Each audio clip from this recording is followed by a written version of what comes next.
Oh, all right. Couple people signing on.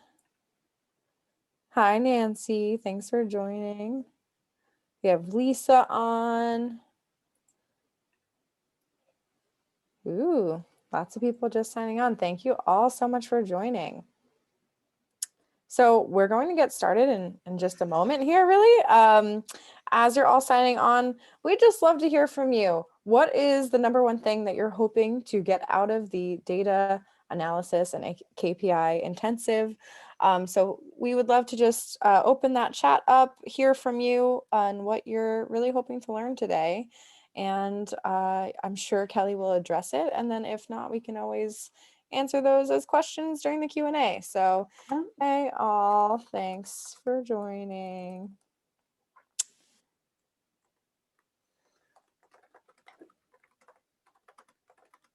All right, well, and it is 2 o'clock, so I think we should get started with the data analysis and KPI intensive. So we're going to be with Kelly for quite a while today. We have 90 minutes on the clock, and we're going to be doing a real deep dive into how you can best analyze your donor data. Kelly will go into all of this shortly. Just so everyone knows, this is all being recorded, so you're going to get the recording. Don't worry if you miss something, or maybe you want to share it with a team member. You're going to get the recording afterwards, so you can rewatch and and have that as a reference. Kelly also is going to be sharing her slides with me, so I'll include that in the follow-up email, and you'll be able to download that PDF. Again, we're going to be having 2 Q&A sessions, so keep those questions coming in throughout our class today. We're going to get to as many questions as possible, just because we know that this is a tricky topic, and going to want to make sure that everyone's questions are answered as much as possible, and then probably, keep in touch afterwards as well to make sure. A little bit about CauseVox, who is presenting this course. So hosted by CauseVox. CauseVox is a digital fundraising platform. You can run your donation pages on your website. Crowdfunding campaigns, peer-to-peer fundraising, virtual fundraising events have been really popular on the platform recently. But all of this is really easy for you to use to get this up and running with less effort and helping you raise more. So if anyone is interested, I'd be happy to chat with you about getting a donation form set up on your site, or getting crowdfunding up and running for different programs that you might be needing to fundraise for. And of course, peer-to-peer for all of your virtual event fundraising needs as well, live streaming, all of that, and including peer-to-peer pages so that your fundraisers can fundraise on your behalf. So that's what we do. And then Kelly, who is teaching our class today, I'm so excited to have her again. Every class that she teaches, I'm always taking notes myself. I always learn things from her. So Kelly is an amazing fundraising consultant based in the Washington, D.C. area. She has been in nonprofits for over a decade now, helping a lot of smaller organizations really adopt the tactics that even larger organizations use, but applying them and breaking them down into simple ways for small nonprofits to really build their fundraising at their organization. And so she has, worked with, tons of nonprofits even this year, as she's, been working as a consultant and really seen a lot of that pay off. So you're going to learn a lot from Kelly.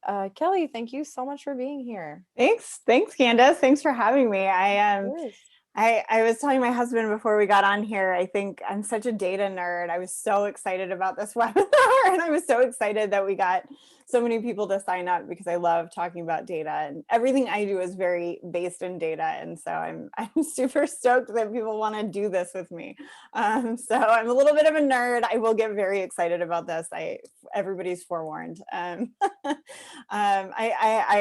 studied economics in college, so that's love the data analysis, right? So Perfect. So, what are we going to learn today? We're going to talk a lot about why. I want to start out with context, right? Why does data matter? What does it help us with as we make decisions for our nonprofit? I want to talk to you about how to set up your data for a good data analysis. Hopefully you have a great donor database, Bloomerang, Neon One. There are so many great options out there, Kindful. There's so many great options out there. So hopefully you've got your data in a database, but also I'm hoping that this will be, if you don't have one, that this inspires you to get your data together. And then what are the statistics that really matter when you're talking about fundraising and looking at your donor data year after year? And then beyond the data, what are, or at least donor data, what are other ways to analyze how your program is performing, and setting benchmarks and KPIs. And in case people don't know what KPIs are, that's key performance indicators, right? So how do you really measure what you're doing? First, again, a little intro to me. Candace did a great job introducing me, but I am an independent nonprofit consultant based in Washington, D.C. I've been in the field for over 12 years now, and in particular, I specialize in building individual giving programs. I work with a lot of organizations that have done it more ad hoc or don't necessarily have a program, and putting a program in place. I've built programs from the ground up. I've also crafted programs that already existed to get them raising over $1 million a year in a predictable kind of data-based way. And I spent a number of years at bigger nonprofits, and I've taken a lot of the principles they use, how they manage and run their fundraising programs, and I figured out how to make that implementable for smaller nonprofits. You know, the ones where you got one development person, maybe, or maybe you're the ED and you're also responsible for all of fundraising. So that's what I do, is help you get best practice in your nonprofit, no matter what your size is. So that is me. So getting into the meat of the matter, why does data matter? Why are you all here, right? I mean, obviously, you know it's important. You wouldn't have signed up and shelled out money to be here if you didn't think it was important. But what can data analysis and really paying attention to your data do? First and foremost, it helps you operate from a place of knowledge. That's really the most important thing. When you can predict your growth, you're not guessing. And when you stop guessing, you have a lot more confidence that you can find the money to fund your organization fully. Or, in the more pessimistic version of this, right? You know what you need to cut out of the budget so that you don't end up in the red, right? So it means you can predict growth. You know what you can put in the budget, how much, and where those sources of revenue can predictably come from. And when you can do that, you stop a lot of the worry and hustle, the fundraising keeping you up at night, long hours because you're having to chase every opportunity. When you operate from a place where you can predict your growth, you know where your sources of revenue are, you're not doing the constant worry hustle that I see so many clients when they come to me, they're starting in, right? And of course, when you know where your growth is going to come from, you can be more targeted. Along with not chasing every opportunity, you know what to prioritize, you know what to say no to, you know what to say yes to. And having that certainty of purpose means you can actually probably raise more in less time, because you're not getting distracted by shiny objects or the latest text to give program or whatever, right? You know where your sources of revenue are and how you're going to grow. Data also allows you to see patterns in donor giving so that you know who your best prospects are for upgrades, who's giving the most, what are the donors that are most crucial to your program. I mean, you probably have the donors that you like talking to or that feel very reliable, but again, that's operating on instinct. It's not, sometimes I've done the analysis and realized, oh, that donor that I hardly ever talk to is really a bedrock of our program, and I need to make sure that that person is getting talked to, right? Um, In really important ways, data also lets you see your program's strengths and weaknesses, and you can see what's working well, where your strengths are, so you can do more of that. And also you see where your weaknesses are, so that you can make decisions on what to make better or what to cut, really. And I really advocate being ruthless and cutting things that clearly aren't worth the time and effort, even if that means cutting your board chair's favorite event, that has become like what they do in their retirement. When you let data dictate your plans, I really feel like there's no such thing as a sacred cow in the work that we do. I think you get past and beyond excuses that, like, well, this is the way we do it because it's how we've always done it, right? It gives you some clear backing to say no to things that you don't feel like are working, right? And if you're a frontline fundraiser, you probably know things aren't panning out. You probably know on instinct what's not working well or what isn't worth the time, but you don't have a reason beyond, I don't think it's working, to tell your board or your donors no to something. So that's another thing, is it can back up your gut. But most importantly, without data, you're going on gut, you're going on instinct. And I know my gut has been wrong many a time in the past. Your gut's probably wrong. And I've done appeals where I thought it was brilliant, and then, of course, nobody responds, or the opposite. I've penned appeals and thought, gee, that's going to take us nowhere, and donors love it. So getting beyond your gut is a really actually huge part of why you want to pay attention to your data. So how do you actually set up your data? When you're ready to do this, what data do you need? I recommend doing this like within the first quarter of every year. So before March, if your fiscal year is January to December, and before September, if your fiscal year is July to June, right? Or at both times. When I've worked at organizations that had a July to June fiscal year, I would do an analysis for the calendar year, and then I do another analysis for the fiscal year, just to see, like, what are the differences? Do I see different patterns in the two? Are there vulnerabilities between the two, right? So that's when I recommend doing it, is within the first quarter of your fiscal year. When you do this, you want 3 years of data minimum to look at. It's really the shortest time frame in which patterns can have any real meaning. But ideally, if you have 5 years worth of data, that's even better, right? You have more trend, you can actually create trend lines with that many years, right? If you're a newer nonprofit, like, I get it. I've worked with nonprofits that have only been around for 2 years. Do it for as many years as you have, but understand that the more years you have, the more you can see trends.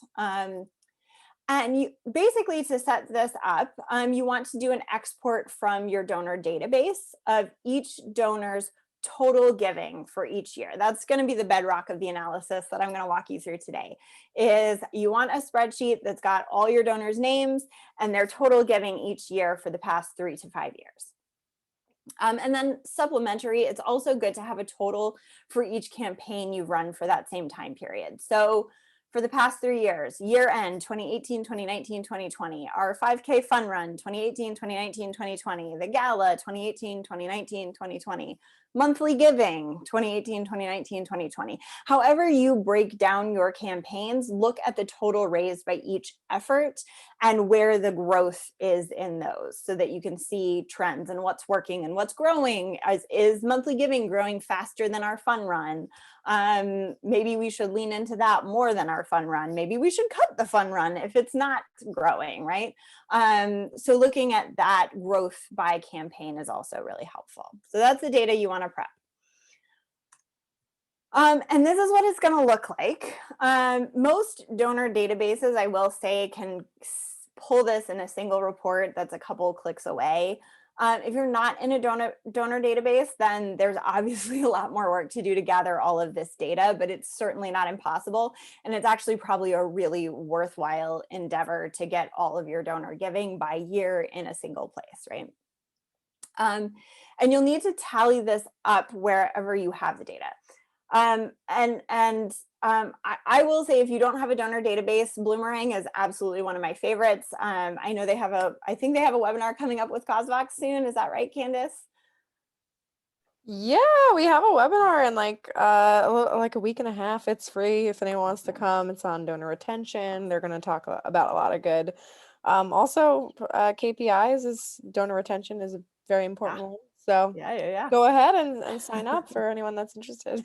Yeah. I wanted to plug that, but also because Bloomerang's awesome. I actually was one of their first clients way back when they got started. So I really like them. And they do have a free light version of their database. So if the cost of a database is what's been getting in the way, I really encourage you to get a database. Yeah. Also, did you hear, Kelly, that Kindful and Bloomerang are kind of one and the same now? Yes, I did. And I love Kindful too. So Yeah, that was, Kindful is great. So, I mean, either way. yeah, can't go wrong now. They're the same company. So yeah, so that's and the fact that they have a free option is really, really helpful if you're a smaller nonprofit and you're just not sure what benefit you're going to derive out of a database. It's free. So anyways, after, and I don't get paid by Bloomerang, I promise. I just endorse them because I love their product.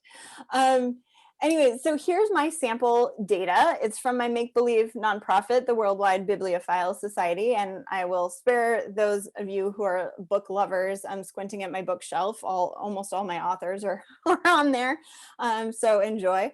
And so what I do is I start by listing all of our donor data by year, and then I like to sort it so that it's in descending order by the most recent year going backwards. So you sort each column largest to smallest gift and starting in 2016 and go forward, or backwards rather. But it's a standard sort feature in Excel. You sort descending by 2016, then 2017, 2018, all that kind of stuff. If you're curious, that's where maybe a workshop on Excel could help. But I don't want to waste too much time just talking about how to actually filter your data. If you have questions, we can do that in the Q&A. So then what I do is I color code the giving trend. So I go donor by donor and I color code. This lets you capture and count at a glance. Also, if you're an Excel whiz, there's lots of filters you can run once you color code it and all that kind of stuff that will reduce the time you spend, but you can also just, count all the green squares, right? And so this also helps you see really easily at a glance. I mean, I'll scroll back. This, hard to see patterns. Color code, very easy to see patterns. So you want to look at how many donors have you lost, upgraded, downgraded, all of that. It also lets you see trends across each donor, right? So we can see who's giving more every single year, who's giving less every single year. And I always put my lapsed and lost donors in bright red so I know who is going away, right? So that I can make sure that I'm focused on that donor retention issue. So just doing that, if this is as far as you get, looking at my sample, I can see, for example, there are a few donors I need to talk to. I would start with William Shakespeare and Pablo Neruda, since it's a little troubling that both of my top two donors, over 5,000, dropped so much in 2020. I'd want to find out what happened there. Was it a financial thing? I mean, with 2020, right? It could have been a personal financial issue. But also, do they like us less? Have they reprioritized their giving? I want to talk to them and get out in front of that. Another donor that I can tell you just from looking at the colors here is I'd want to meet with Toni Morrison because she upgraded a lot from one year to the next. And I want to see what inspired that upgrade and if she can give more. And also, I kind of want to talk to Charlotte Bronte. She gave a very significant gift as her first gift ever and then lapsed. So that's something I want to address. Why was that a one-time gift? Was it a memorial gift and we can't count on her again? Or do we need to, is there some things we can do to reactivate her? So I hope you can see already that just doing this and color coding your donor data can we're already getting some great at a glance information to make better decisions, right? And this is literally just the prep work that I'm setting you up for. There's so much more good stuff we can dive into. But even if you stop right here, this is a couple hours worth of work. And that's if you have 500, 600 donors. But you're already going to be able to make better decisions about your individual giving program. You can also do this if you have institutional givers to see where that's coming from. I also like to do this if you run a peer-to-peer campaign, for example. I don't pull it by donor, I pull it by fundraiser, and I see what has each fundraiser to our peer-to-peer program raised over time, and is it going up and is it going down, and where is that, so it's the same, more or less the same spreadsheet. I'm just pulling the data based on the fundraiser and how much they raised for us for peer-to-peer. If that's a central piece of your fundraising platform, I really encourage you to do that. So I'm going to blitz through some major donor stats to consider, and then we will break after this section for a Q&A, and then we will get into kind of KPIs and that kind of thing. So we have color-coded our data set, right? That's where we are now. So one of the first standard statistics that I like to look at when I'm doing this with a nonprofit that's coming to me first time as a client is I just want to see growth rate over time. How stable has it been? How consistent has it been? So I took the sample size, my bibliophile society, and I actually added more random records. I took 500 random records from random nonprofits to make the stats look more normal for a nonprofit. And so these numbers that you're seeing here are what I see in a typical new client, right? They're coming to me to talk about getting their individual giving program together. And so you do see kind of weird ebbs and flows and peaks and that kind of thing. So don't be surprised if you do that and you see the same thing. But to calculate the growth rate, we're looking at how you calculate this, first of all, is you take year 2, you subtract year 1, so you're finding the difference between year 2 and year 1, and then you divide that by year 1, and then multiply that by 100 to turn it into a percent. So,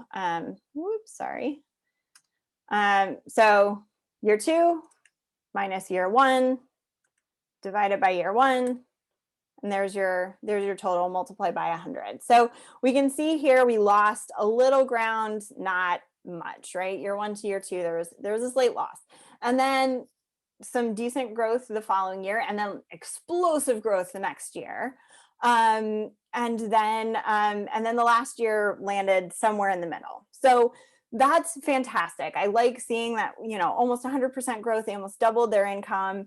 Our bibliophile society, that's so awesome. And then 2020 we stabilized, right? So so we've calculated each year's growth rate, but then calculate the average growth rate from that. So the overall average growth rate was 40%.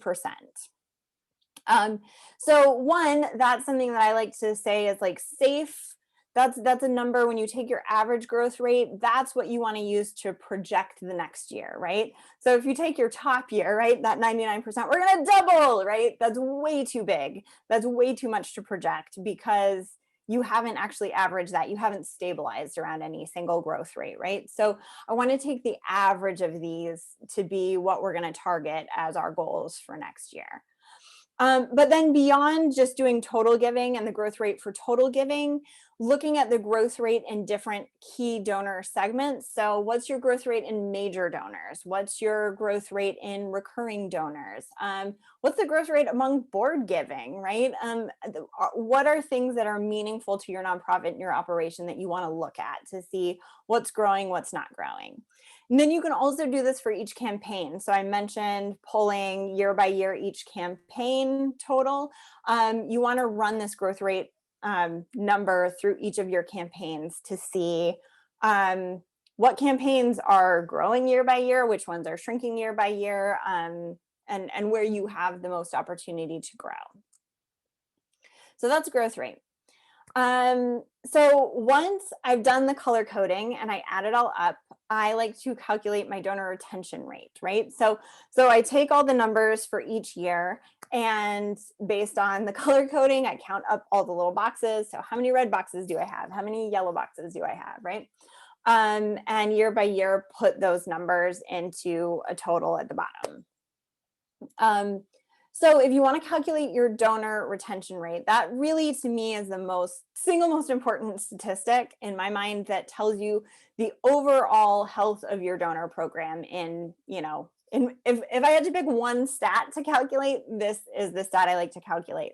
And it's also something that I ask a lot of my clients when they come to me for the first time. I say, what's your donor retention rate? And I can already tell a lot by the donors, the nonprofits that know it off the top of their head and have no idea what I'm talking about on the other hand, right?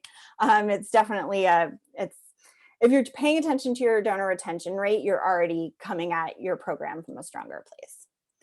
So retention rate, I like to take total donors from year one.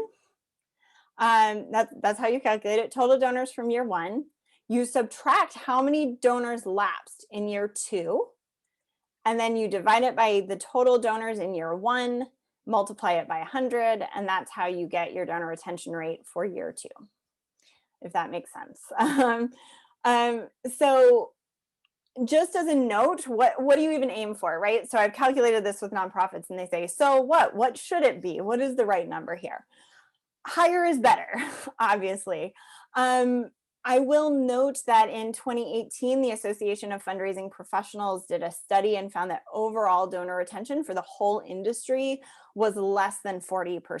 And I think Bloomerangs also studied this and found that like the average nonprofit has about 40% donor retention. At least that's the last number I saw. So honestly, like as an industry, we're not great at donor retention.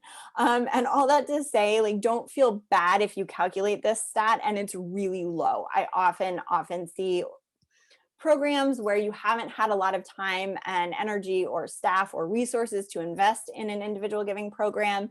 The donor retention numbers are generally pretty low. So don't feel bad. It's a stat that now you can grow. And I also just did a free webinar with CauseVox. Candace, maybe you can drop this in the chat, but I did a free webinar with CauseVox on donor gratitude and thank yous and ways that you can up your donor retention number, right? So Bloomerang's going to do that next week. I did it with CauseVox a few weeks ago, but take a look at that because showing your donors gratitude and saying thank you is the number one way I've raised donor retention as an in-house fundraiser and working with my clients. So definitely thinking about it from that, not how can we ask more, but how can we thank more is the best tip I've got in my arsenal for how to up your donor retention.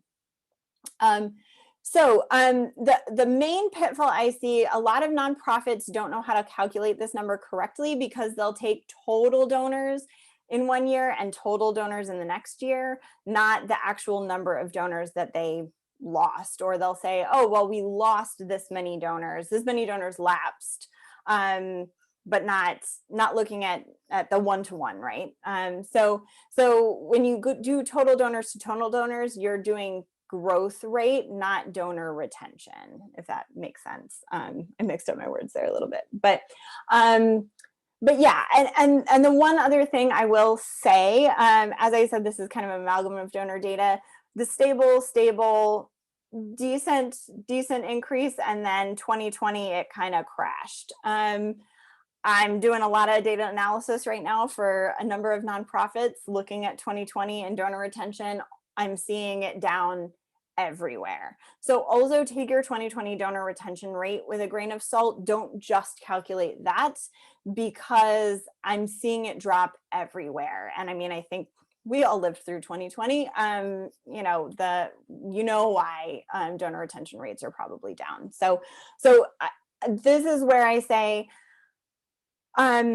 data is great, but any single data point is pretty meaningless. You want to look at trends, not a single data point. If you're just going to fixate on your 2020 donor retention rate, you're missing a lot. You want to look at the trend over time, right? And I think the fact that this organization was pretty close to their prior donor retention rates in 2020 is actually a pretty good signal. So what are some other meaningful statistics? I'm guessing it's been a long time since your last stats class, but you probably recognize mean, median, and mode, even if you can't remember exactly which one's which. So here's a quick refresher. Mean is average. It's your average gift size. So when you take all the total of gifts and divide it by the number of donors, you get the average donor gift. You got what your average donor gave last year. Median is what's in the middle of your range. This one always surprises me. I will have worked for a nonprofit for a couple years, and it's still, when I go to calculate it every year, it's never what I think it's going to be. And then the relationship between the mean and the median is pretty significant year to year, and the trends over time are significant because it speaks to the sustainability and stability of your fundraising program. So if your mean is significantly higher, like orders of magnitude above your median, what it tells me is that you are overly reliant on really big gifts, and that the loss of one or more of your big donors could topple your giving program, that you are really, really reliant on them for a majority of your giving. I don't know that I've ever seen a mean be lower than a median. I don't think mathematically that's possible, but I am not a mathematician. But they don't need to be the same number. It's just when I see them wildly apart that I get a little nervous. So almost all individual giving programs, you have one or two of those big donors that, you know, we've got to get that gift, right? But if there are too many of those, or if that's the bedrock of your program is some major donors and you don't have small donors shoring up your program, that's where I see the big divergence between mean and median. And that's where I want to do some stabilizing and do some, let's go find us some new donors from whom we can draw new major donors, right, to shore up the program. Mode is the most frequently occurring donation size. So this might be something you can guess on instinct. I mean, if you're watching your donations come in, you know, like, hey, most of our donations are $50. This one is the one that you will probably anticipate what the number is if you're paying attention to the donations as they come in. So why do I calculate mode? One of the reasons I do that is because I really like making specific asks. So in an appeal, in an email, I like to ask, can you give $50, $25, $100 today, right? I like to have really specific asks in my appeals, and mode can tell you what is your safest bet, right? What are most people going to respond to? Because if $50 is your mode, that means in that year, most people opted for a $50 donation, right? So either I will ask for the mode number when I'm sending an appeal to my entire donor base, or sometimes I will try a few asks of $75 to see if I can move that mode up a little bit, right? And most frequently I see that mode and median are about the same, or there's the least significant difference between those two.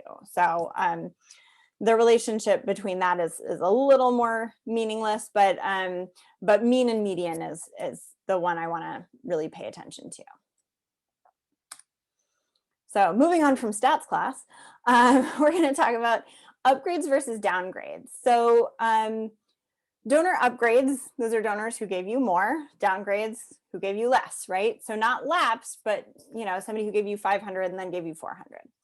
Upgrades and downgrades, even if you have a good donor retention rate, there's some movement within the upgrades and downgrades that can tell you where you might have weaknesses in your program, right?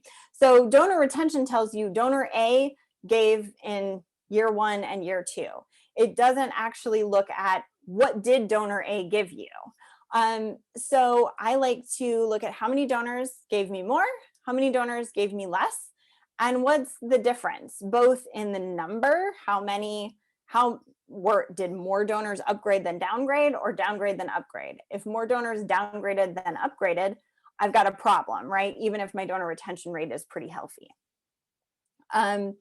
So, and then I also like to look at what's the monetary difference, right? So if donor A gave 500 in year 1 and 750 in year 2, they gave $250 more.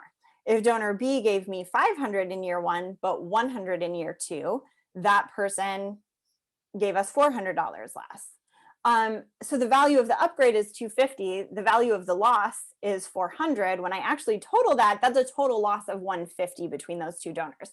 So even if I've got a great donor retention rate, that's a hidden threat within my donor program that I want to address. And also I like to look at, is there a donor that downgraded that surprises me? That's sometimes my canary in the coal mine.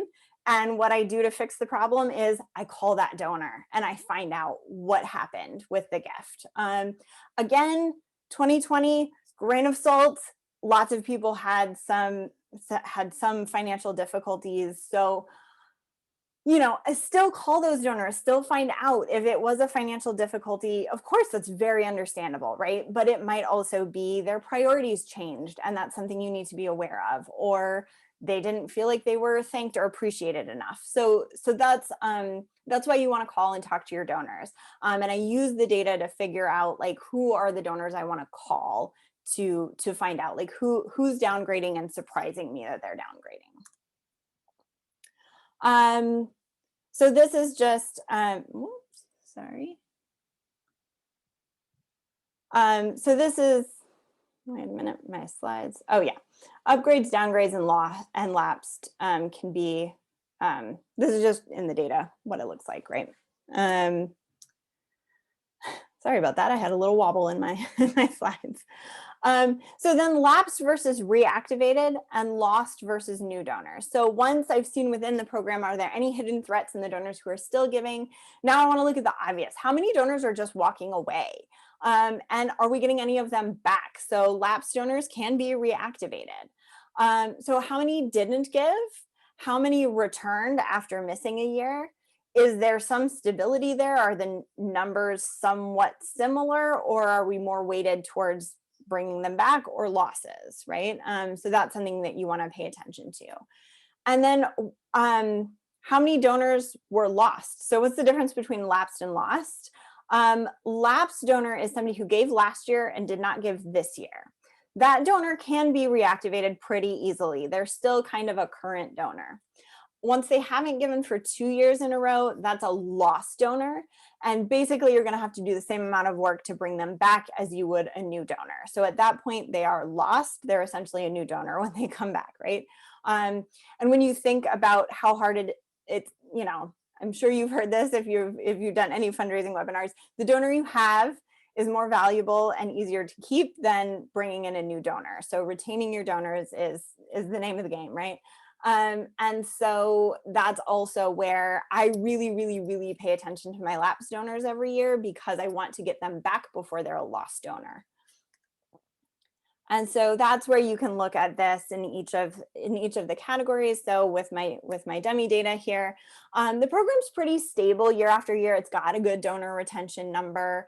And we're getting way more new donors than we are lapsed and lost. So that's great. But in 2020, the number did spike.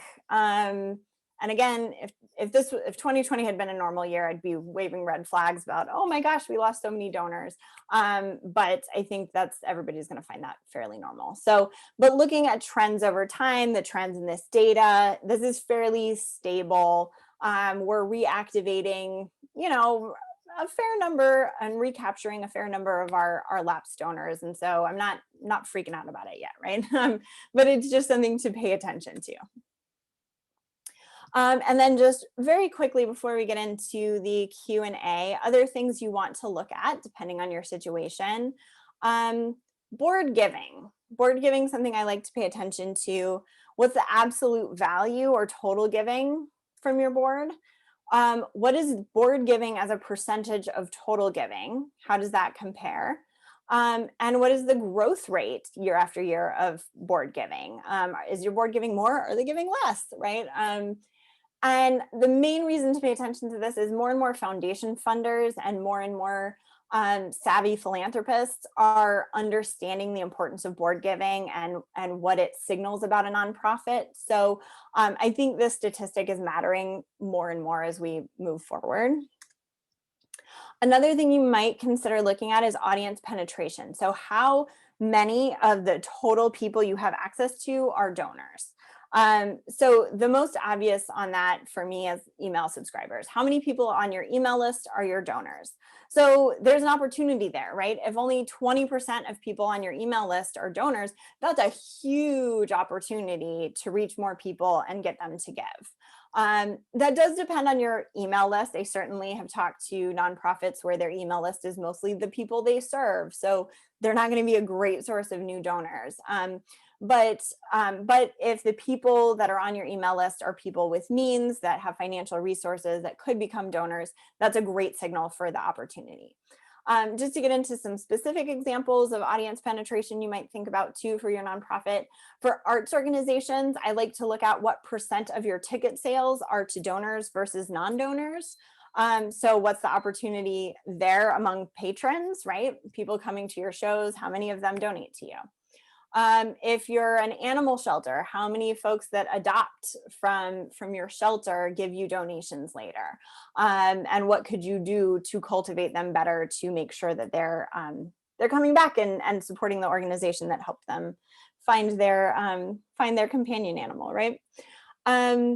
And last, when I'm looking at building a major donor program, I like to look at each donor's individual increases as a percentage, just to see like who are making the biggest leaps, right? So somebody who goes from 10,000 to 15,000, right? 50% growth. That's awesome. And that's definitely something we notice.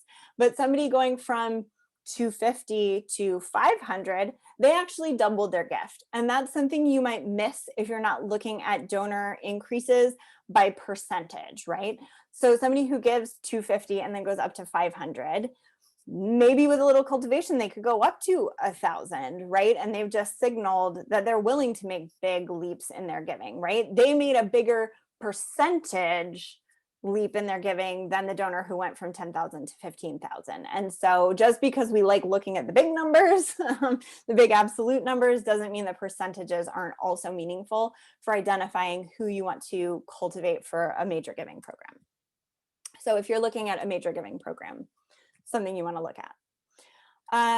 Finally, other statistics very quickly. How do your donors lay out, right? So who's in the top 10%? What is the top 10%? What number is the cutoff for the top 10% of donors? Is it $5,000? Is it $200, right? It really depends on your program, and it's good to know, right?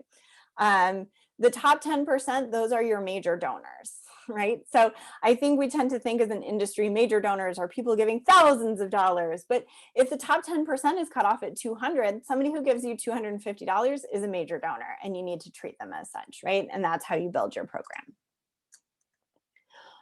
Top 25% of donors are your mid-range donors. And then 50%, that's going to align with your median number. Who's above that? Who's below that? What's the number, right? I like to build cultivation plans around those tiers. So again, I talk about that in the thank yous CauseVox webinar that I did with them. You can take a look at how I build cultivation plans around my tiers of donor giving. All right. So at this point, I want to break for questions. I know that was a lot, and that was a lot of stats and math and stuff. Do you remember this is being recorded? So if there's something that you missed, we don't necessarily need to repeat. You can go back and rewatch. But if you have questions, we'll pause for a little bit and yeah. Yeah. Thanks, Kelly. Yeah. That's good stuff so far. I'm excited for the second half. So many things that are really fundamental to understanding your data and helping that inform where you go in the future. So, yeah, this is kind of circling back a little bit, but Laura asked, how do you define a lost donor? Sure. So a lost donor is so a lapsed donor is somebody who gives in year 1 and not year 2. A lost donor is somebody who lapsed in year 2 and does not give again in year 3. So 2 years of consecutive not giving after giving is a lost donor for me. Okay, perfect. Yeah. Thanks, Laura, for your question. Nancy asked, I'm board president. How would you suggest I sell this need to my ED? So the need seemingly to be, to you do know, yeah, data data analysis. analysis. Well, if, yeah, people who don't like data just really don't like data. Um, honestly, the best sell I've found as a consultant trying to sell these services is the hustle. I feel like so many people working in nonprofits are so tired. They are tired of chasing funding. They have so much on their plate. They feel so overwhelmed. And while data feels like a huge thing, like a really big, oh my gosh, how could I ever get through this? Honestly, everything that I've just walked you through, and I will tell you about this at the end, I can do this with a nonprofit in about 2 hours. It's really not a big time investment. And once you do put in the time, you have lots and lots of information and data to make smart choices. And so you can prioritize better. You know what things are worth the time and which ones aren't. And so what I often see is, honestly, often when I do this with clients, I see light bulbs come on and they're like, oh, I see it. I know where to put my time. And I'll check back in with them afterwards and it's like, oh, my life just got so much easier once I could do all this data. I knew where my priorities were, all of that kind of stuff. And so honestly, the best thing is, you know what your priorities are, you can make good decisions, you can stop the hustle. I mean, that's I would reference you back to the why data matters slide. So much less hustle. You're making smarter decisions, so you know your priorities, you're not exhausted all the time when you're making good decisions based on data. Awesome. That's my pitch. That's great. Yeah. Sometimes people really do just need to see the value of what this actually brings, even if it's, feels like a heavy lift, but, really isn't usually too bad, like you were Mhm. saying. So, awesome. Thank you, Nancy. And then the advocacy center reached out and said, reaching out to donors who have lapsed, how do you frame the conversation, the discussion, outreach in a sensitive way without getting too personal? For example, if it is a financial issue, is it a survey, a personalized email? What would you recommend for that type of outreach? I like to make calls. I really, I mean, Candace, I'm a broken record about calls, aren't I? You can Candace can testify. Every single one of my webinars devolves in call your donors. I really believe in calling your donors and approaching it in a very non-judgmental way. Sometimes, honestly, I don't want to say 9 times out of 10 or put a stat on it. So much of the time it's because the donor forgot, they got busy, they thought they made their gift. Yeah, it's just so often we think it's going to be so sensitive that they don't like us anymore and we're going to feel judged, or it's a financial issue they're not going to want to talk about. um Often it's not. Often it's, I forgot, I reprioritized, I'm really sorry, I think you guys are great, but I have a friend starting a nonprofit, I gave all my money to them. Um, it's often not as personal as we think it's going to be. And beyond that, when I call donors and it is a financial issue, sometimes people are embarrassed. More often, it's more of a factual conversation. Oh, my kid started college. I don't have the income that I used to have, or I'm going through a divorce, and I don't want to spend any money I don't know I have after, because we're settling, whatever.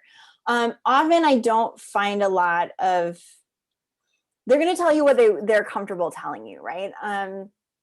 And so making sure that you meet it with absolutely no judgment, right? And just, thanks for the information. That's really helpful. We're calling donors just because we're shoring up our program. We're trying to make good decisions, and the reason behind your lapse is important to us, right?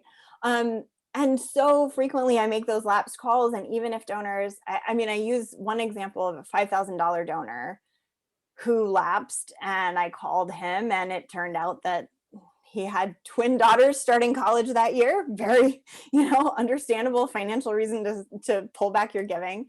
But he kind of said, oh, and also I didn't feel like you actually needed the money. I didn't feel like I was getting appreciation requisite to what I thought I should have, right?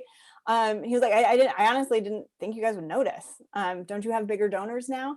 And I was like, well, yeah, we were building a giving program. We were getting 6-figure gifts on the regular, but I noticed, right? And the fact that I noticed, he actually a month later gave $5,000 because he realized that it really did matter to us and that I noticed.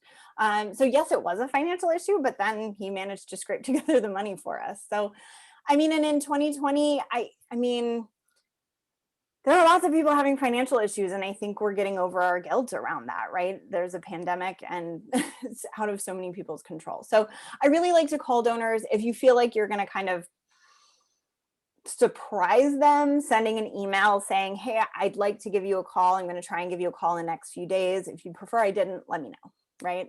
That's an easy way to cut it off, right? But I've always had it go pretty well, or when they don't go well. Often when I'm coming in to take over a new program and call donors, it's somebody dropped the ball in the past. Somebody's mad, right? And if I didn't call the donor, I wouldn't have an opportunity to say, I am so sorry that happened. I am new. This is never going to happen again. I promise. Right. And so you learn a lot, and you show your donors that you really appreciate them and that you need them. And they really respond to it. So yeah, I think most of the holdup is on our end. It's not on the donor's end. Yeah, and I see Terry says calling, especially now. Donors are home. Everybody's answering the phone right now. I'm getting great answer rates when I do calls with clients. So it's a good time to call your donors and ask hard questions, but also be willing to hear hard answers, right? Like that's the other part of it. Don't get defensive. If they are mad, understand it and try and learn from it. Don't try and defend yourself, right? That's my other big tip calling your donors. If they've lapsed because they're mad about something your organization did, just hear it, take notes, say thanks so much for this feedback, right? Because I see people get, well, we did it because or don't you understand we have limited resources? That's just gonna tick your donors off more. So hear it, take the hard feedback when you have to take it. But I would say that's absolutely not the majority of donor calls I've made. So. Yeah. Awesome. Thanks, Kelly. Yeah. We have one more question, and then I guess we'll get on to our second part here from Jenna. So Jenna asks, how do you calculate this over fiscal year versus calendar year? We find our donors understand they're giving best over calendar years, but obviously our budget is in a fiscal year. So I guess kind of like reconciling fiscal year and calendar year when compiling stats. Yeah, that's the biggest pain, right? When you work on a fiscal year. When I've worked for organizations that run on fiscal year, I do it for both. It's kind of a pain. I do the color coding and the lapsed upgrade, downgrade, that kind of thing. I do that more on calendar year because that's how donors understand their giving. And so you see a lot more weird upgrade, downgrade issues when you look at fiscal year. But for planning your fiscal year, I think looking at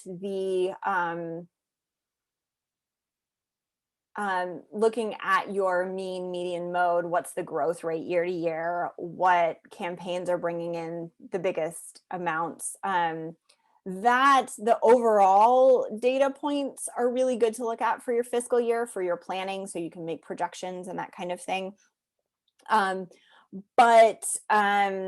But I do like to, when I'm looking at donor giving, because donors understand their giving in a calendar year, upgrades, downgrades, retention rates, that kind of thing. I like to look at that on calendar year because that's how my donor is thinking. And so if I call them and say, hey, what's up? You lapsed last year. They're like, no, I didn't, right?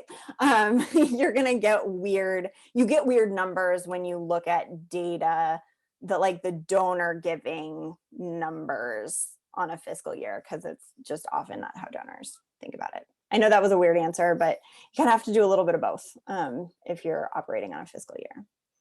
And I see Mariola, Excel course. I have not done an Excel course, I'll be honest, because I did I did economics in college, so I learned all of that in college.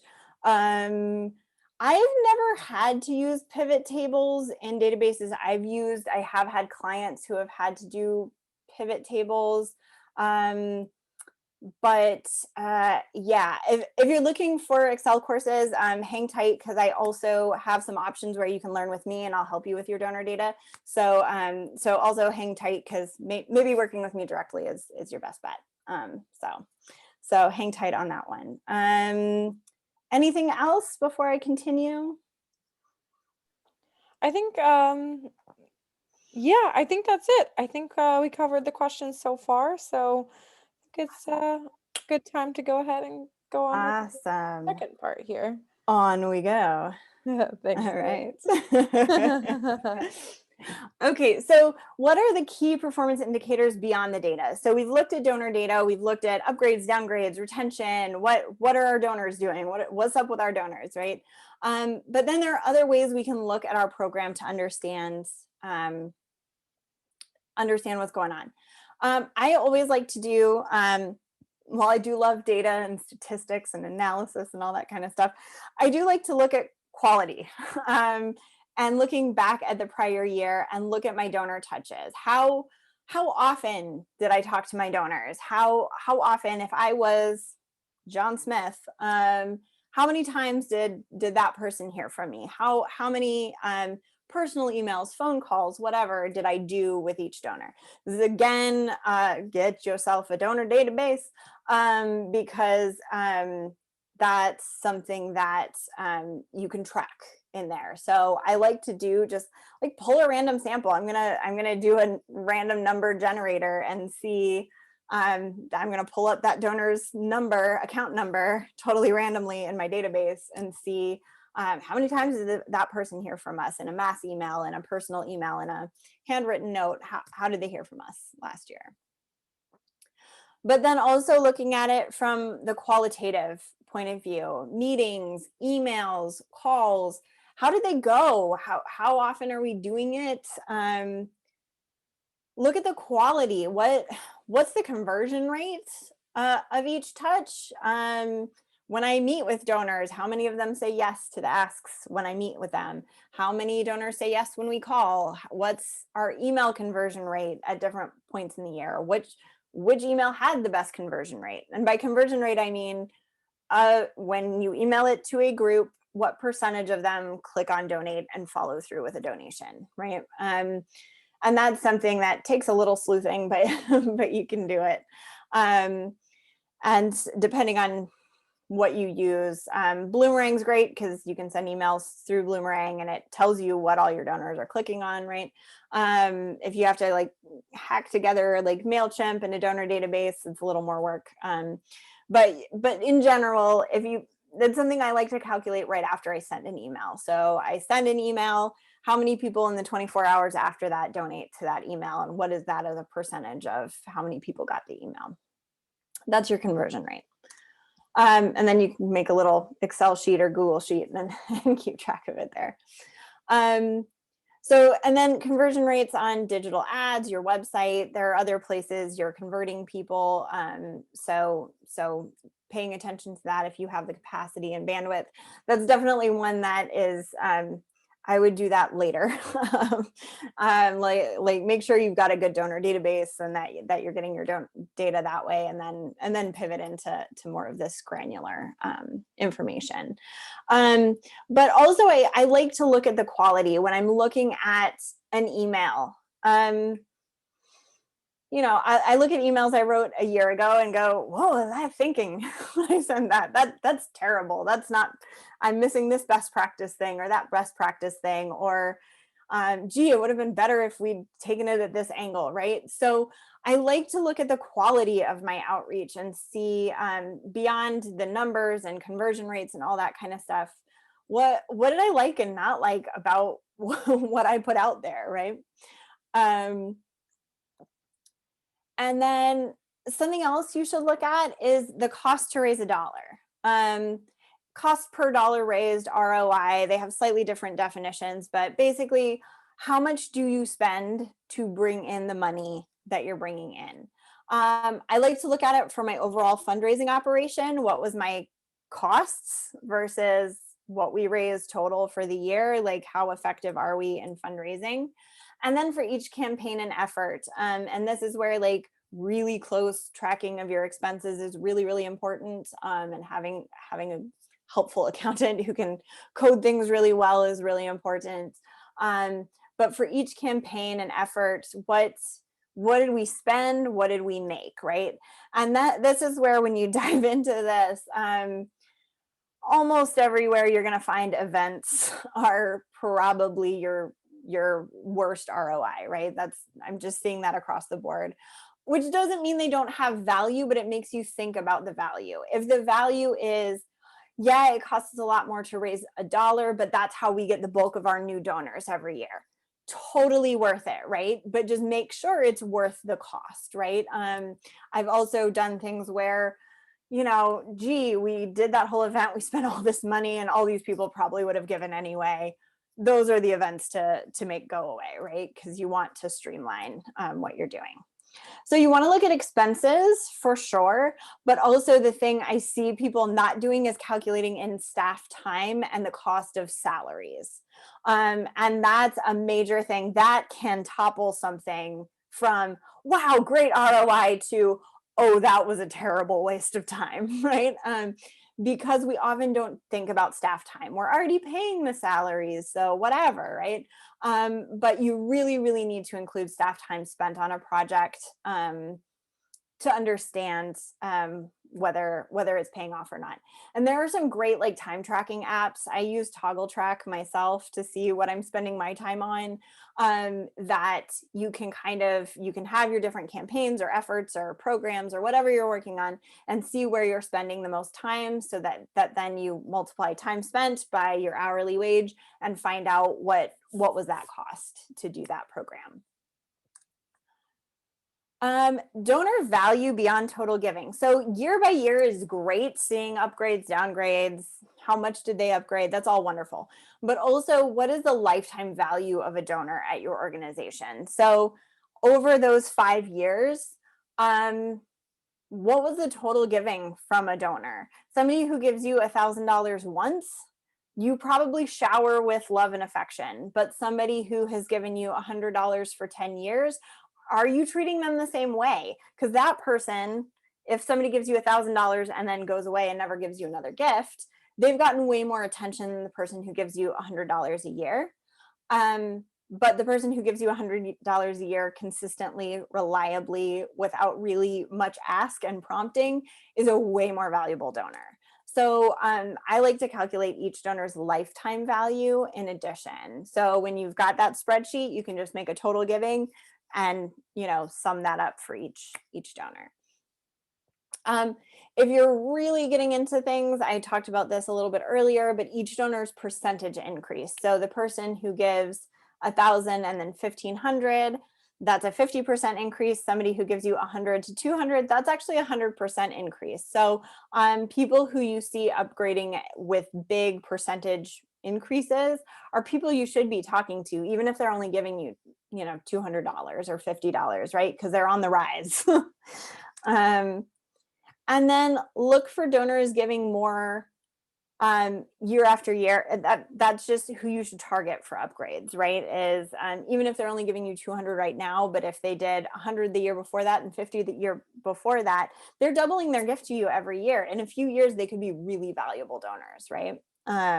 And maybe they're hitting a cap. You never know. You don't know until you call them. So call your donors. But also looking at somebody who's downgrading year after year after year. Why? Is it a personal financial issue, or is it that, they're losing confidence, they're not getting thanked enough, that kind of thing? Looking into that is an important thing to do. So what else should you look at? Outreach. I like to look at email and social media stats just to see, for email open and click rates, how many people are opening it, how many people are clicking on things.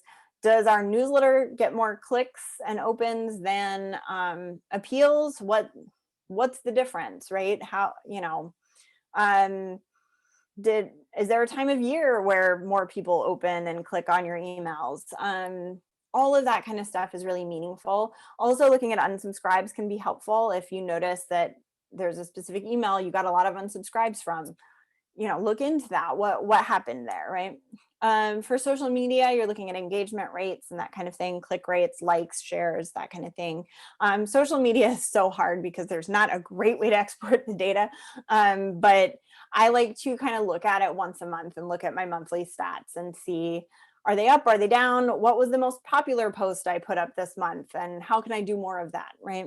So those are the types of things you want to look at.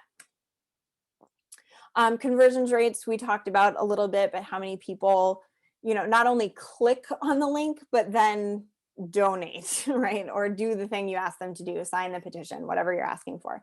The conversion rate is the follow through, right? You can click, but if 20 people click on your donate link and nobody donates, you have a 0 conversion rate, even though your click rate might have been great.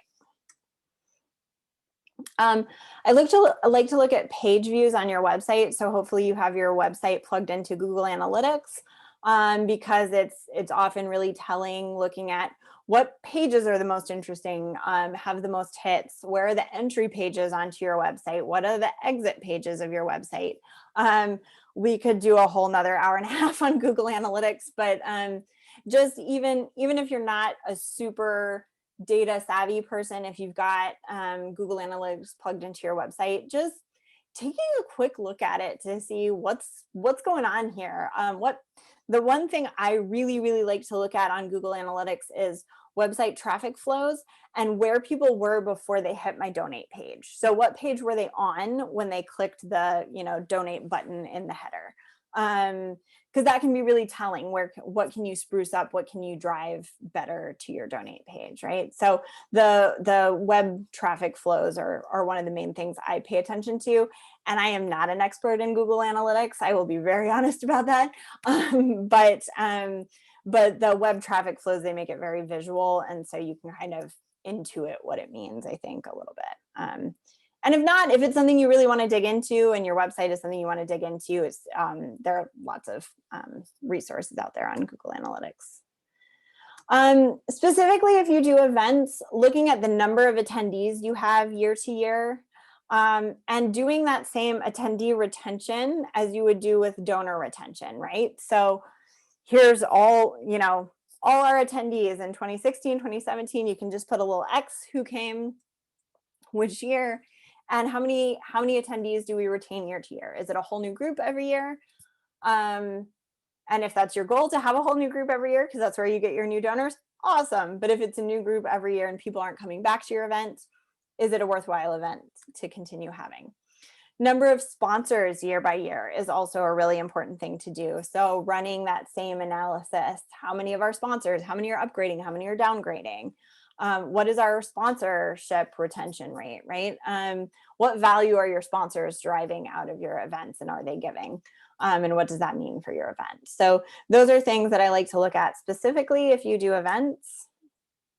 The other data I love to gather from events is doing a survey after the event, a day or two after. Hey, thanks for coming. Could you fill out this survey? And I ask things like, did you feel the check-in process was efficient? Was purchasing your ticket easy?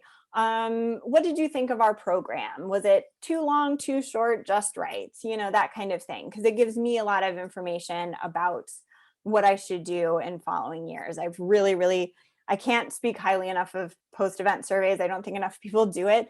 But I've gotten so much good feedback on that then when I put it into practice the year after, it just makes the events get better and better every year. And you're not guessing at what your attendees want. You know what they want out of your event.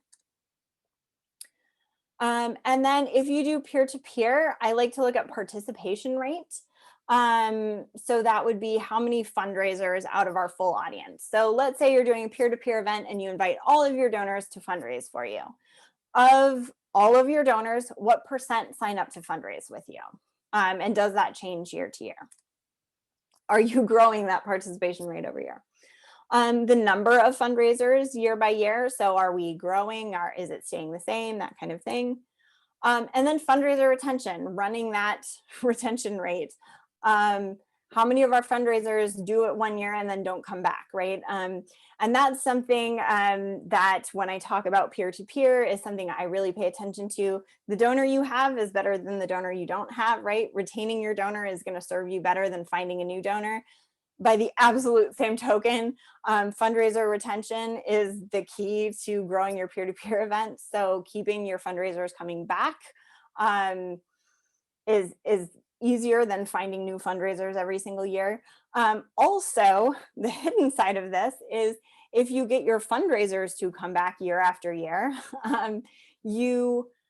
you probably get the donors that they bring in again that year, right? So you're also combating your loss of donor retention by making sure you're retaining your fundraisers if peer-to-peer is a big part of your strategy. Which I love peer-to-peer, so so I absolutely recommend it. But doing similar analytics, as I mentioned before, doing similar analytics to the donor ones, increases, decreases, that kind of stuff, but doing it by what each fundraiser raised is really, really helpful. I mean, I think and figuring out lifetime value. If you've had somebody participate for 3 years and raised $10,000, that's better than the person who raised $5,000 1 year, right? Even though that person probably beat the donor A in that year, right? If there's a giving competition element. But overall, that fundraiser is the most important fundraiser to you. So who are your most valuable fundraisers when you run the analytics that way? So that was most that's what I have. But I did want to say, I know I know you're probably watching this. Data is a thorny issue, and can be a little confusing. So if you're watching this and want to learn more, I would love to work with you. Again, I work primarily with clients at small nonprofits that are just starting to build their individual giving programs, and I work with them on implementing processes just like the ones we've talked about today. And I've done work with not a number of founders just starting their nonprofits to get them off on the right foot. So I really do specialize in very, very small nonprofits. And all of my coaching and consulting is based in a lot of data analysis. So no matter what you do with me, you're going to get a strong dose of data analysis. But just to highlight a few options that might be relevant to you if you're watching this and thinking, oh my gosh, there's no way I can do this by myself. My Launch into Individual Giving program is a deep dive into all of this. And not only will we look at your donor data, we will analyze it, we'll interpret it, we'll look at the qualitative side. We'll dig into emails, conversion rates, all of that kind of stuff. And on the other side of it, you will have a fundraising plan and even a calendar to help guide the operations. So that is a $2,000 program. It starts and ends when you want because it's 8 weeks of 3 hours of one-on-one contact with me. So it's not a course, it's not automated, it's you and me working together on your data to make a plan. And then for attendees of this only, I am offering a data analysis session. So come to me with your data pulled together and I will help walk you through everything that I've talked about today. It's a 2-hour session, depending on how many donors you have. But roughly a 2-hour session would be $200 if you're interested in doing that. So if either of those seem interesting to you, please do feel free. fitnonprofit.com/causevox. Anybody taking this webinar today, you can get a 25-minute free consultation with me. If you have questions coming out of this that are really specific to your nonprofit, do sign up. I'd love to talk to you about that and answer your questions there. Or you can talk to me about what either of these programs can do for you. So with that, I will say thank you very much. And questions? Yeah, thanks so much, Kelly. That was so good. I really encourage everyone to take Kelly up on her offer for the free 25-minute consultation. I'm sure you still have questions. I might want to pick her brain about a thing or two when it comes to donor data and all of the rest. So what we've talked about today. So I want to get to a question or two, but please send in your questions and we'll get to as many of them as we can in the next 15 minutes. So Nancy asked, my staff resist tracking how much time they spend on fundraising. Any questions to make it, any suggestions to make it simpler? I'm thinking all about these questions. Yeah. Gosh, there are so many really cool time tracking apps out there that, I think a lot of people come at them from, I'm going to use this if we're going to do billing, like for billing hours. I like to use them just as a, like, where is my time going? How much time am I spending? And the apps make it really, really easy to track.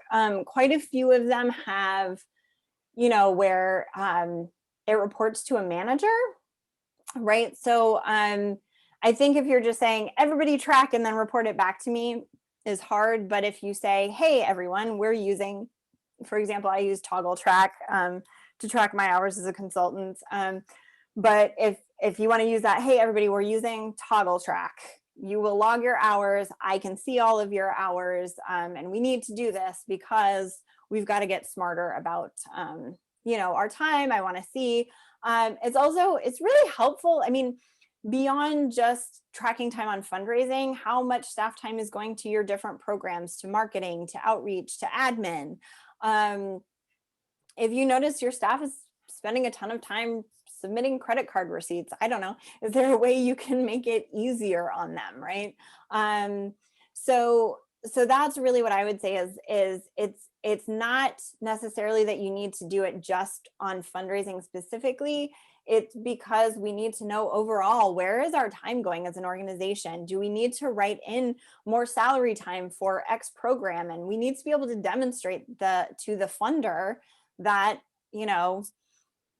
twice the staff time we thought was going into this, so we need more salary funding, right?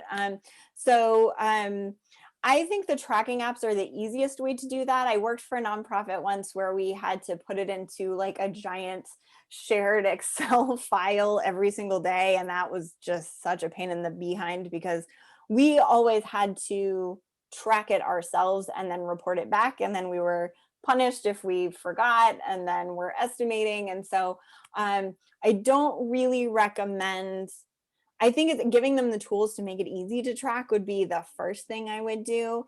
Helping them understand why is really important. And also, I mean, I think if it's granularly focused on fundraising, I mean, so many nonprofits, I know staff just resent having to do anything on fundraising. So doing something they already resent and having to track their time spent on it is maybe something they're going to resist. But if it's tracking overall operations, that would be good.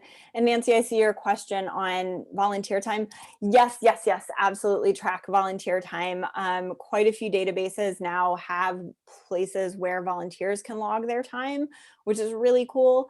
And again, I wouldn't just track it on fundraising. I would track it across your programs. If you have volunteers helping, I don't know, with a kids mentoring program, that is all free labor that you can count as in-kind giving. And especially like foundations like to see that, to know, not just what are your expenses, but what are you getting from the community in terms of resources and time. So I think time tracking is a really important thing. It's another data point, right? And you make better decisions the more data you have. But yeah, making it super, super duper easy to track, using a database that has a volunteer management component is really helpful. And then having your staff track the time in something that's really easy. I will say, again, I like Toggle Track because they have a phone app and I can code it. They have like little buttons, so I can just click on what I'm doing and it starts tracking, and then it will ping me if it's gone on for longer than I think 3 hours, to be like, yoo-hoo, are you still doing this thing? So I really like to use that app, but there are a ton out there. So see what flavor works for your nonprofit, for sure. Awesome. Yeah. Okay, cool. Yeah, I put those links in the chat as well. So yeah, so you can go ahead and book that consultation with Kelly. I also put the Toggle link in there as well if you're interested in checking that out. And I also wanted to share with everyone, for those of you who want to chat with me, we can go ahead and do that as well.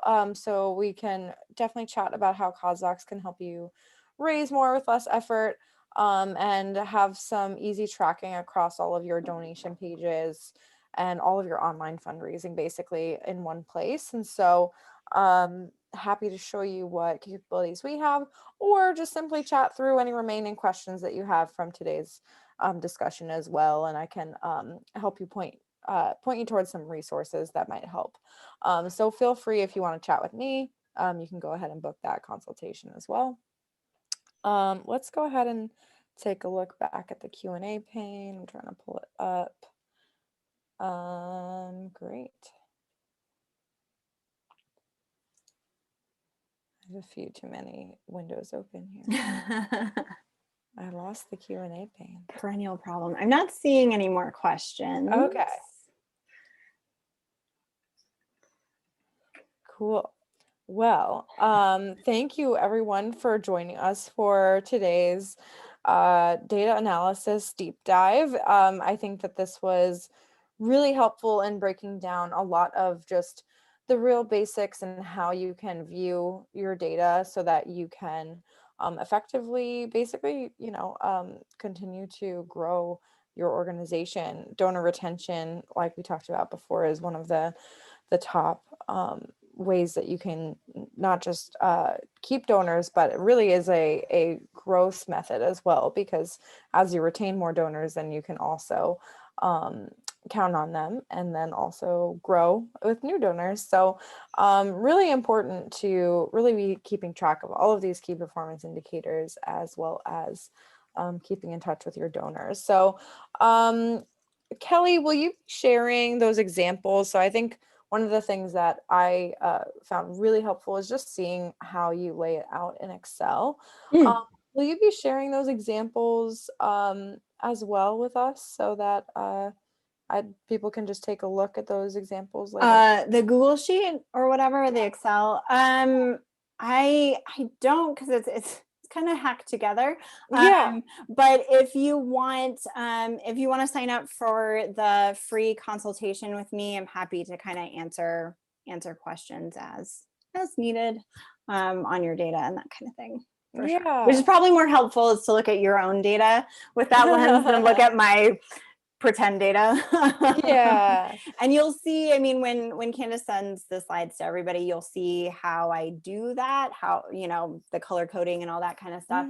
But if you want to bring your donor data to the free consultation and have me kind of show you like the basics and how to begin in that consultation, that's probably more helpful to you than looking at my pretend spreadsheet. Makes perfect sense. I think, the more that you can get out of your own data, the better. For sure. Awesome. Well, any more questions, anyone? We'll hang out for a minute or two. I'm still trying to get this Q&A pane. Okay, here we go. Mariola asked, would you be able to work with a database of 40K donors, so 40,000 donors? We can talk about that. Get in touch with me. We can talk about that. It would take a lot of time, but yeah, totally. I mean, I've done all different kinds of sizes, so we just talk about it. It's a more grueling process the more donors you have, for sure. Yeah. Yeah. Well, that's great. I mean, I think that's great that you're able to kind of take a look and really manage all of that data. For sure. Fantastic. For sure. Yeah. That's great that you have so many donors. Yeah. No kidding. I was going to say, I've done 2,000 donors at a swing. I don't know if I've ever done 40,000, but it's doable. It's all data. Yeah. All data, all organizable. Yeah. Awesome. Yeah. Cool. And thanks, Nancy, for your great questions on time tracking and kind of those overcoming those challenges. For those of you that are still on, what do you feel like is your biggest challenge when it comes to data analysis?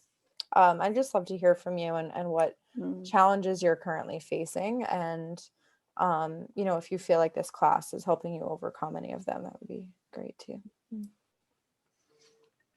Shout us in. Love to hear from you.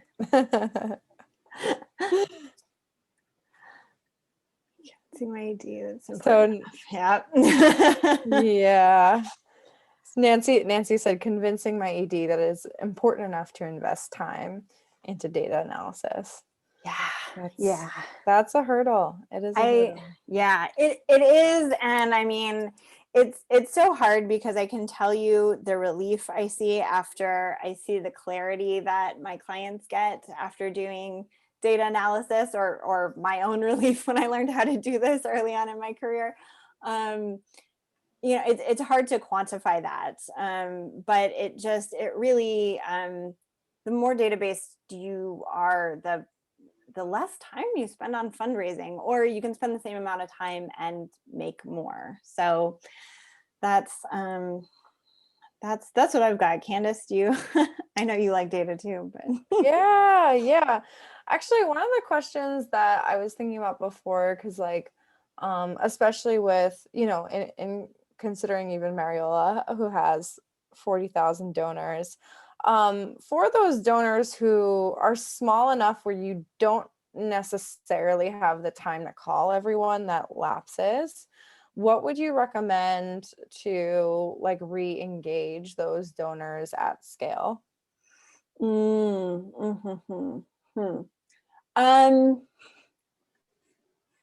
I mean, I think first and foremost, I would try to call like a representative sample of those donors just to see what's up. Certainly, like if you have thousands of donors that you would have to call to reactivate, that's something that's going to be really hard. Though if you have volunteers or board members that are willing to make phone calls, you can make a lot of phone calls when you leverage other people. But yeah, I think I would start with calling, you know, a representative sample of them. You know, if you have thousands, maybe call 20, and just see what they're saying. What are their reasons, right? And like I said, I mean, I think we all will see our donor retention rates drop in 2020 when we do this analysis. So treating that with a grain of salt and seeing where, you know, where is the real threat. I think also potentially, I think potentially if you got a huge overwhelming number of donors for sure, but can you break it up into monthly giving versus one-time giving, gala giving, event giving, that kind of thing, and seeing who's lapsing out of those specific programs?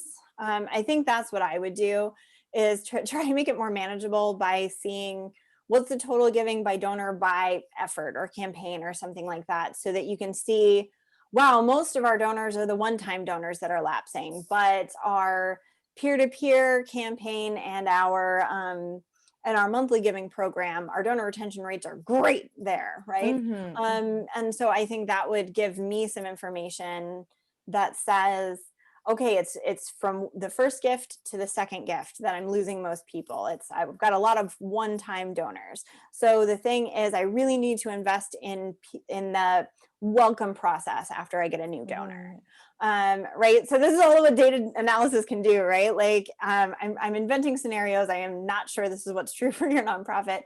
But when we slice and dice the data in different ways, we can really draw a lot of information out of it and see, like, okay, if the vulnerability is in first gift to second gift, we need to really invest in a new donor packet and a new donor process, and making sure that we really, really say thank you to new donors and drive them to a second gift, or even better, drive them towards a monthly gift, so that we hook them, and that will fix our donor retention problem, right? So you can, you know, again, totally making this up, this could not be what's going on with your donor program, but if that's what I saw in the data, we've got thousands of one-time donors and they just never give again, then let's zero in on that and the donor welcome process and that kind of thing. So that's what data does. Yeah, it's awesome. Really Yeah, optimizing your time so that you're investing your energy and efforts into what's gonna ultimately be most effective in helping for you sure. grow. For sure. And Kelly, I also just want to bring up again because sort of your our fake scenario here, which is actually really very real for most organizations, is the biggest gap tends to be Yeah. between one-time donors and second-time donors. So Yeah. hey, our webinar that's coming up in a week and a half is gonna be all about that. So check that out. It's Yeah. free webinar with our partner Bloomerang. So you can join us and Steven's talking all about donor retention and some strategies to keep donors for the long run. So perfect implementation. So you get to learn all about how to analyze your data and then some next steps to actually make that happen. So very cool. We've gotten some great replies. Thank you, Valerie, for sticking with us and for the great feedback. Thanks, Mariola. It sounds like you did a great job growing from 10,000 Okay. donors to 40,000 donors in a year. Yeah. That is unbelievable. You should be teaching us. I feel I know, it's incredible. It's incredible. like. I love seeing that. That's incredible.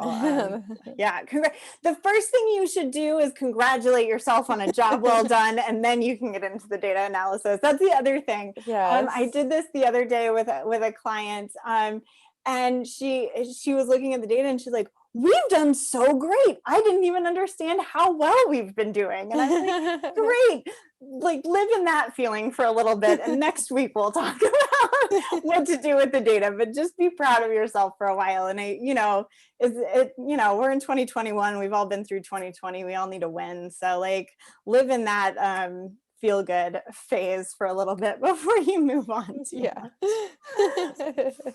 For sure. So good. All right. Well, thank you, Kelly. Thank you, everyone, for being part of our intensive. This has been such a great session, and you will all be getting the recording and the slides and our resources that we've been calling out this whole time. So that's all going out tomorrow, I promise. And then feel free to reply to that email directly to me. And you can always reach Kelly. I'll actually include Kelly's email if that's all right in the follow-up Yeah, email, so you guys can email her directly absolutely. as well. So thank you again, Kelly. Oh, reporting intensive. We forgot the program. Oh no. Do you want to talk a little bit? Yes. Yeah. So on March 4th, right? March 4th, I will be here again with Candace talking about impact reports and annual reporting and ways to get way more creative about your annual report. Because I know everybody is tired of writing annual reports. So we're going to talk about other ways to report back to your donors that go beyond the annual report, or how to make your annual report a little more interesting. So if you enjoyed this, I hope you will come back and join me and Candace for that, because it should be fun. I'm already gathering examples of my favorite annual reports, and I always liked doing the annual report when I was an on-staff fundraiser. So one of my favorite things. So yes, join us. Yes. So we'll include some details about that too in the follow-up. So all right. So well, thank you everyone again. And yeah, good best of luck with all your data analyses. And we're here if you have any more questions. Absolutely. All right. Take care, everyone. Have a great rest of your day. Bye.